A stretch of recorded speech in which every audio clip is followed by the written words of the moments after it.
On March 11, 2014, 15-year-old Danielle Locklear went missing after she went out to run a quick errand.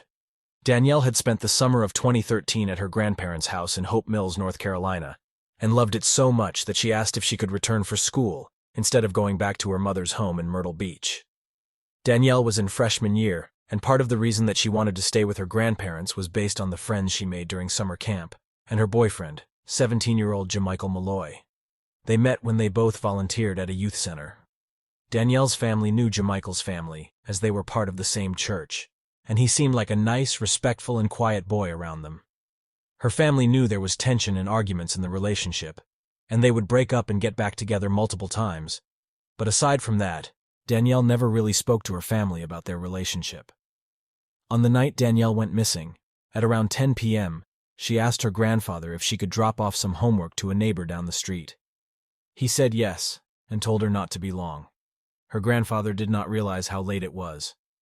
Danielle didn't return, and when her grandmother called her cell phone, there was no answer. Her family reported her missing the next day, and a search for Danielle ensued. Danielle's boyfriend Jamichael was contacted by the family, and he told them that they had broken up a few days before, but that he would help look for her. A day after she went missing, Danielle's aunt found a sock by a creek and the word "help" written in the mud, which led police to believe she didn't just run away. Police interviewed Jamichael, and he claimed that Danielle was depressed and had tried to kill herself twice. When asked why, he said that she, quote, didn't want to be here anymore, unquote. 23 days after Danielle was reported missing, on April 2nd, a detective from the Montgomery Sheriff's Department noticed something near the South River Creek as he drove across the bridge. Intrigued, he parked his car and investigated, discovering Danielle's body floating in the water.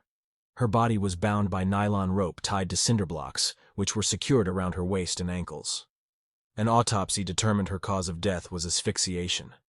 Inside her mouth, the medical examiner found a sock, which matched the one Danielle's aunt had found near the creek a day after Danielle was reported missing. Police obtained a search warrant for Jamichael's house due to how close it was to where Danielle's body was found, but many believed he was not involved. Described as an introvert, Jamichael was well-liked and was respected in the community. He was working towards joining the Marines and had an alibi for the night Danielle disappeared.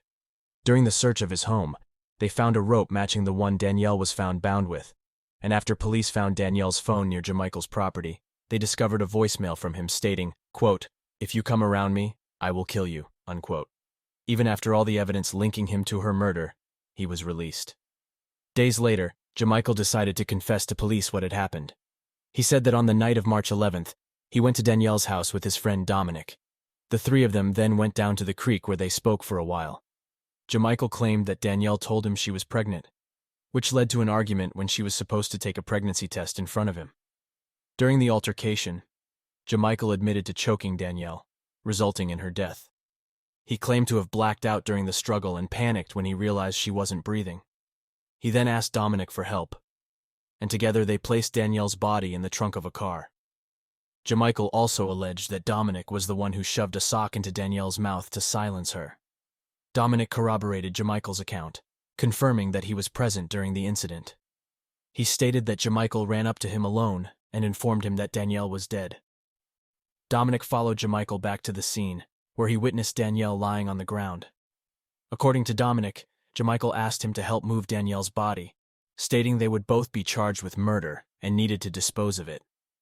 Dominic assisted Jamichael in moving Danielle's body into the trunk of his car. Jamichael admitted to tying up Danielle's body with rope and cinder blocks and dumping it in the river. After the confession, they both were charged with second-degree murder, although Danielle's family wanted Jamichael to face first-degree murder charges, believing it was a planned attack. Neither were eligible for the death penalty due to their age. After negotiations, Dominic was charged with accessory after the fact of first-degree murder, while Jamichael was charged with second-degree murder. Jamichael Malloy was sentenced to 25 to 31 years in prison, and Dominic Locke was sentenced to 6 to 8 years.